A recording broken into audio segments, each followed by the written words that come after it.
Hello students, good morning. Class 5th Hindi second व्याकरण 3rd chapter 2nd lecture.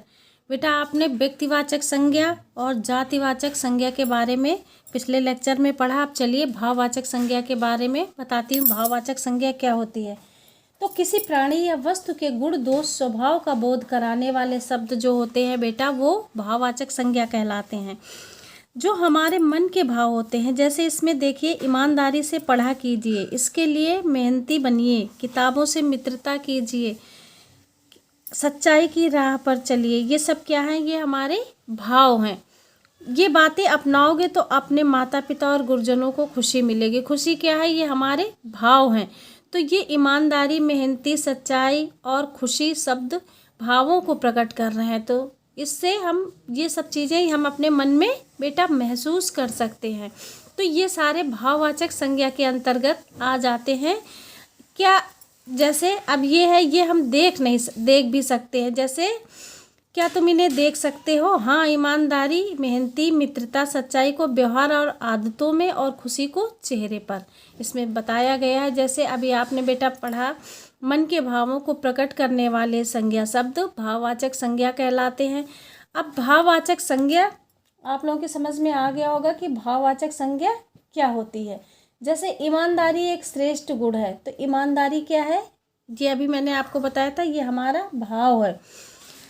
अब ये जातिवाचक संज्ञा से भाववाचक संज्ञा बनाए जाते हैं। जैसे लाल का लालिमा, हरा का हरियाली, बच्चा का बचपन और जवान का जवानी, बूढ़ा का बुढ़ापा, ऊंचा का भाववाचक संज्ञा में परिवर्तित होगा ऊंचाई, भाई का भाईचारा, उदार का उदारता, पढ़ना का पढ़ाई। ये क्या बन जाएगा बेटा? ये सारे भाववाचक संज्ञा बन जाएंगे। सच्चा का सच्चाई और बड़ा का बड़ाई, भला का भलाई।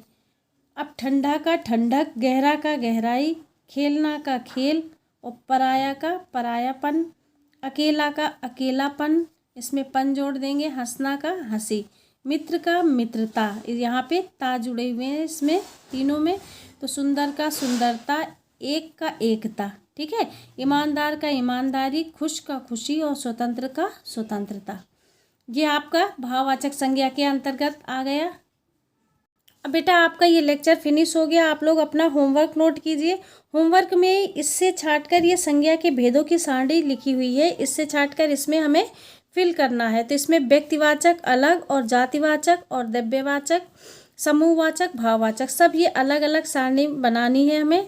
और ये होमवर्क को में आपको लिखना है और ये अपने बुक में ही फिल करना है। अब अगला देखिए, उचित समूहवाचक संज्ञा चुनकर रिक्त स्थान भरना है। तो होली खेलने वालों की टोली निकल पड़ी, यहाँ पे आपको टोली फिल करना है।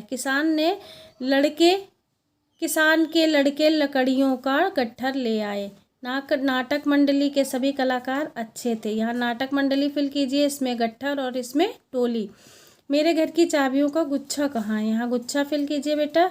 चोर ने सेठ से नोटों की गड्डी छीन ली, यहाँ पे गड्डी फिल कीजिए। और इसमें कक्षा के सभी विद्यार्थी होशियार हैं, यहाँ कक्षा फिल कीजिए।